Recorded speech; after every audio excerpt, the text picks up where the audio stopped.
China now has a new president who's going to rule the world's most populous nation for the next 10 years. He and the rest of the new leadership team are going to have to face unprecedented challenges when it comes to demands from their citizens for more accountability, more representation. For the last 3 decades, China has really had this social contract where the party allows them to get rich, they see their lives getting better in a material sense, but at the same time they're told they cannot interfere in politics and they cannot challenge the supremacy of Communist Party rule. So one key thing that's happened this year is the Bo Xilai scandal. We've seen one of China's top leaders, a man who was expected to be elevated into the very, very top of the Politburo of the Chinese Communist Party.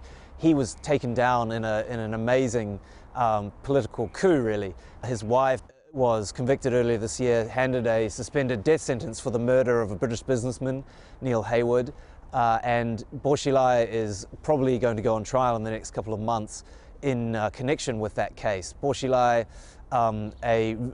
you couldn't get anyone more representative of the ruling elite in China.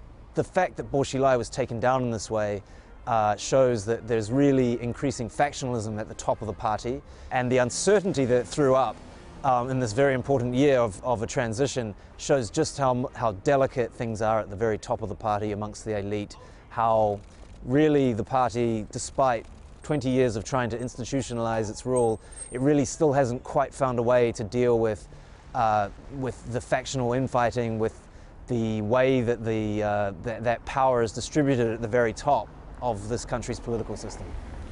By far the biggest economic challenge that Xi Jinping and Li Keqiang are going to face is going to be domestic in nature.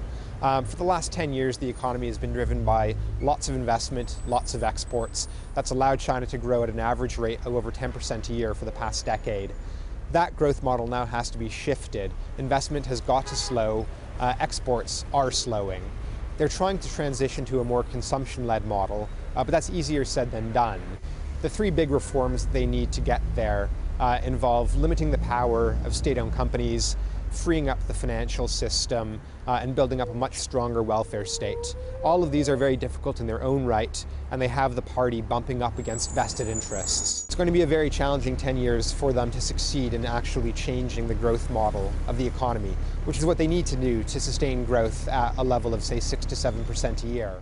Well, China is the world's biggest energy user and biggest polluter. And so over the past decades of rapid economic growth, we have seen growing degradation, which has led to growing social unrest. And Chinese officials themselves say that the environmental problems are a growing source of unrest and a threat to stability, and also a threat to economic growth. This year we've seen several big protests, most recently a protest over a petrochemical facility in Ningbo, which turned violent at times. That's just one example of protests all over the country that are being sparked by environmental concerns.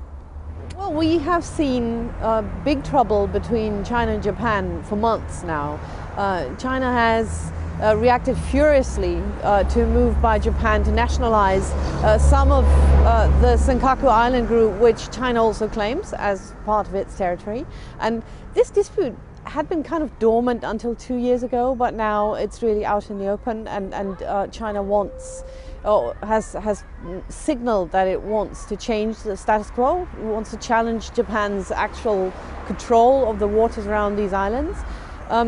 And that's interesting because China didn't used to be so assertive or aggressive in Asian waters. Analysts ask themselves right now is, will the new leadership, as it is faced with a lot of domestic troubles as well, could it use trouble at the periphery and external disputes to kind of let off steam and fire up nationalism?